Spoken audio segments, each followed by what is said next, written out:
os 4 sacrifícios? Então, fala um pouquinho da interatividade. Seria a terceira característica dessa nossa contemporaneidade que a gente separou como predominante, assim. A interatividade, eu acho que são as redes sociais, né? Que são uma coisa incrível.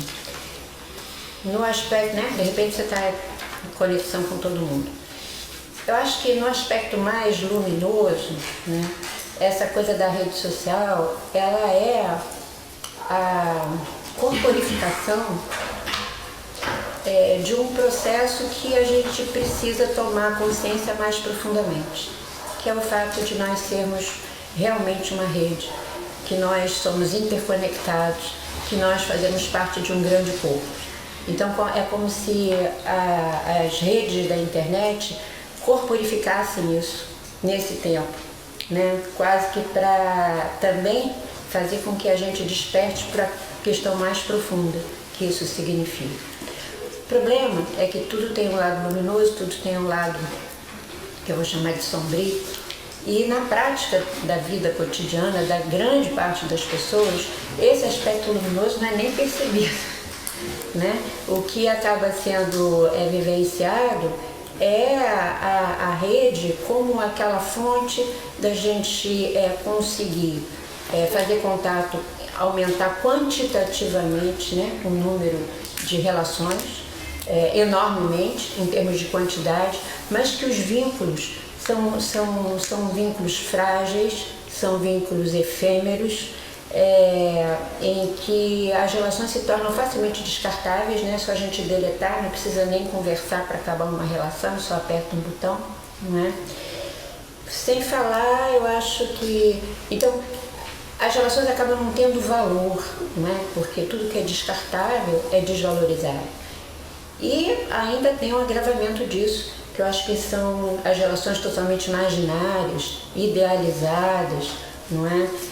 O sexo virtual, e acaba sendo um processo de satisfação de prazer imediato, né? De desejo imediato, que é uma das coisas muito fortes da nossa sociedade de consumo, né? A sociedade de consumo que nós nos transformamos, né, faz com que estimula muito a questão do desejo que precisa ser satisfeito agora, né? E esse desejo imediato satisfeito é a tal da nanofelicidade. Quando a gente escolheu o tema para falar nesse Amor Singelo, a gente colocou nanofelicidade, a felicidade micro, mínima, né, versus a hiperrealidade, que é onde a gente se encontra. A hiperrealidade é essa realidade que nos atravessa em casa todo dia, em que tudo é gigante, não é verdade? O poder da ciência é absoluto, a violência no mundo é um negócio absurdo, a quebra financeira ninguém sabe onde vai parar. Então isso é uma hiperrealidade, né, que se contrapõe à nanofelicidade, que é essa compulsão de desejar as coisas pequenas, na verdade, que não têm um significado mais profundo. E, infelizmente, as redes sociais alimentam e nutrem muito, né, isso tudo. A quarta característica do nosso tempo a gente chama de diluência. É uma sensação que nós vivemos, que tudo escapa através dos nossos dedos, né, que a vida facilmente ela escorre. Exatamente pela velocidade que o Sérgio falou que as coisas acontecem, né? Tudo muda, é tão rápido que era e não é mais. Pela essa fragilidade das relações, né? Por uma busca de eterna juventude. Hoje em dia, né, a mãe parece com a filha, as mulheres até se deformam no botox, né? É uma coisa tão complicada para parecer mais jovem. As menininhas se vestem como mulheres feitas, não é? A gente tem uma ausência de ritos de passagem. Essa ausência de ritos que marcam, né, os nossos ciclos, as nossas etapas, é uma coisa extremamente complicada, porque a cada ciclo, a cada etapa da vida, correspondem certas conquistas que a gente vai conversar daqui a pouquinho. Então, quando a gente não sabe mais que ciclo, que etapa que a gente está, porque a gente não tem mais aqueles processos que demarcam isso, é uma grande confusão, porque além de não ter as conquistas bem claras para a gente também perde os nossos papéis. E hoje em dia, qual é o papel do homem? Qual é o papel da mulher? Né? Qual é o papel do pai, da mãe e do filho? Fica tudo muito misturado. Para fechar ainda essa diluência, a gente tem o fato de que as instituições não são mais confiáveis, não é? A gente não confia mais, não é? E as ideologias todas ruíram também.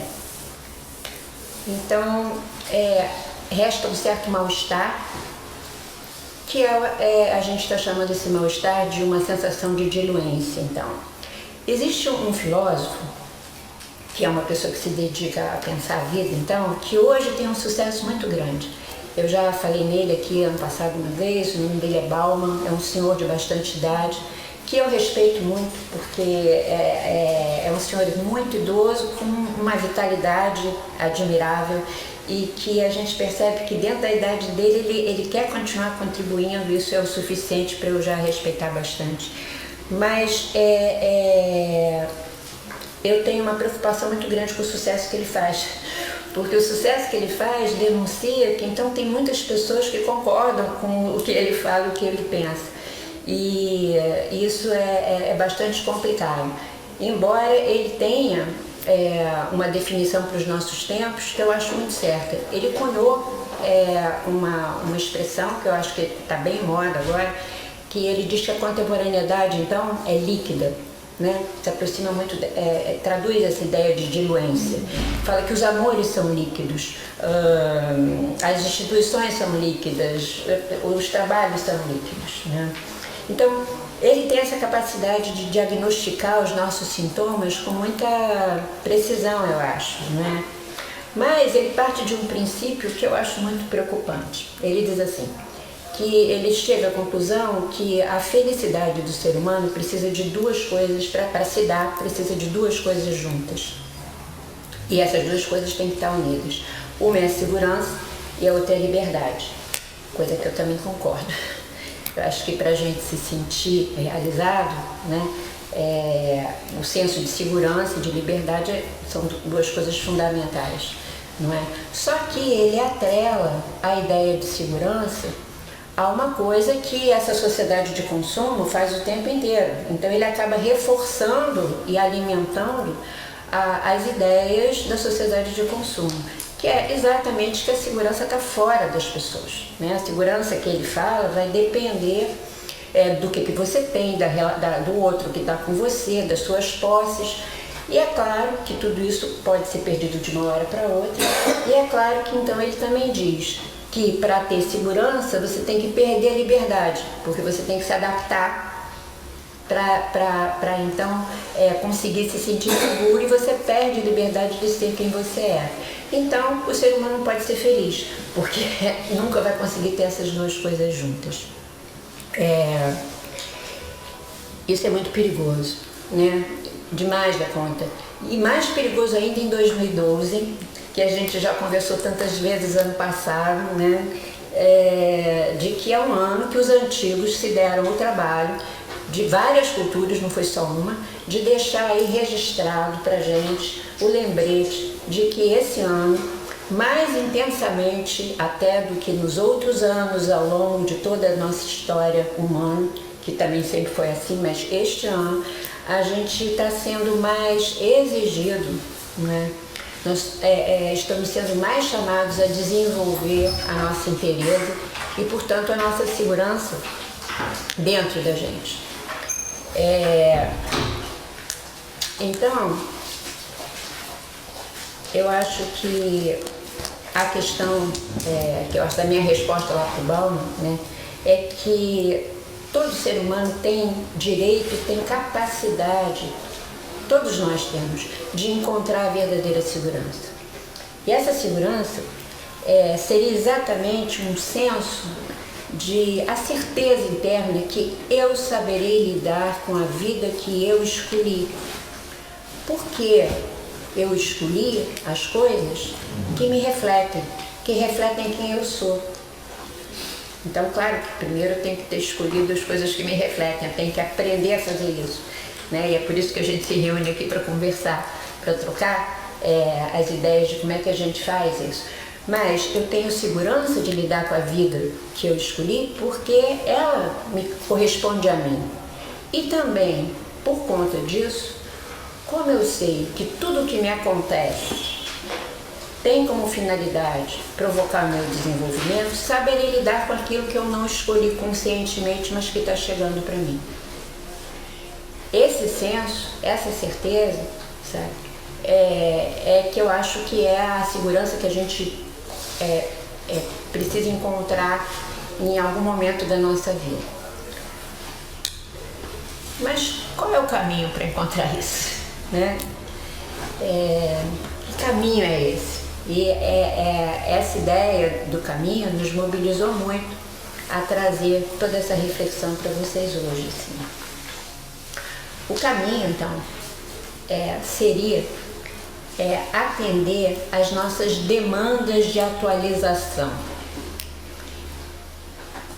Demandas de atualização? Né? O que é isso?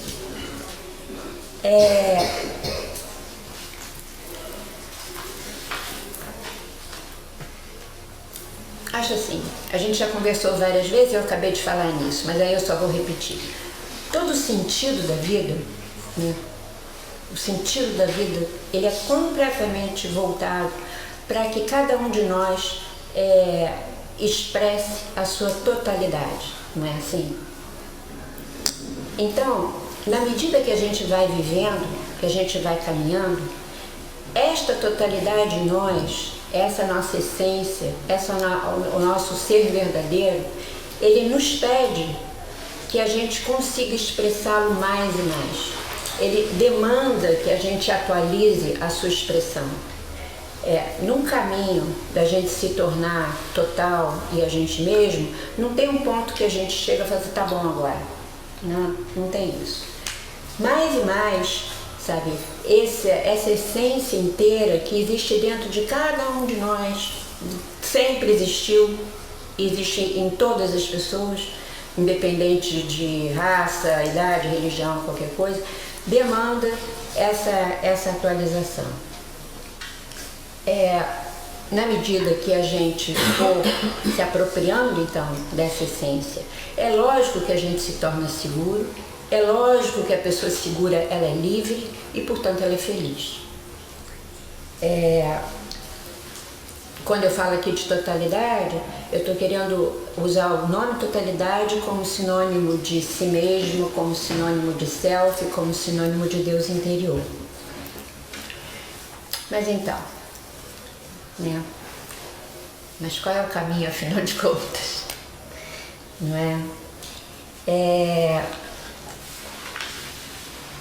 Ao longo, eu acho que de todas as tradições, em todas as épocas, em culturas diferentes da história humana, os homens sempre associaram a ideia do círculo ou da mandala com essa ideia de totalidade. Isso em todos os lugares, não é? Então, é porque esse círculo realmente representa isso, né? Essa nossa essência total. E vocês sabem que a mínima divisão que constitui uma mandala é o 4, não é?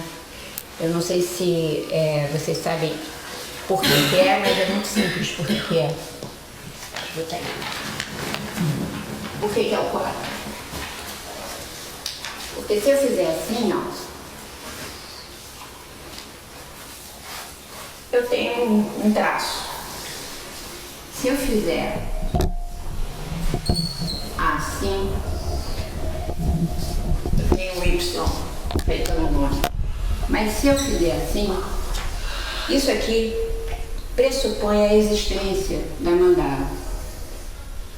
Então, o 4 é o número mínimo que divide a figura da mandala. E como eu disse Sérgio no início, a gente vai pedir cola, né, para mandala astrológica, para a gente descobrir então, né, o nosso caminho de atualização das demandas rumo à segurança e rumo à liberdade. Só que isso aqui não vai ser uma aula de astrologia, de jeito nenhum. Eu acho que a gente vai pedir cola à astrologia, porque a astrologia é um conhecimento milenar que faz, né, ou que nos religa a, vamos dizer assim, movimento celeste, movimento cósmico do universo, à nossa própria vida, né? E que tem uma função, tem várias funções da astrologia, mas uma das funções que eu considero religiosa, nesse sentido da ligação, é exatamente nos conectar novamente com os ciclos naturais da existência. Então, a mandala astrológica tem 4 quadrantes, mas a partir aqui dessa nossa conversa, a gente vai esquecer a ideia de quadrantes e vai saber que cada quadrante que a gente vai estar falando, o primeiro, o segundo, o terceiro e o quarto, eles vão estar representando os 4 tipos de sacrifício ou de sagrado ofício que a gente é chamado a realizar na vida para encontrar mais e mais a manifestação da nossa essência, realizar a demanda de atualização, construir a segurança e a liberdade de ser, então, como consequência. Tá bom? O primeiro sacrifício que a gente vai conversar é o sacrifício da autossustentação. O segundo sacrifício é o sacrifício do reconhecimento emocional. O terceiro sacrifício é o sacrifício de se expor ao juízo do outro. E o quarto sacrifício é o sacrifício da transcendência ou da partilha no mundo. Bom, a gente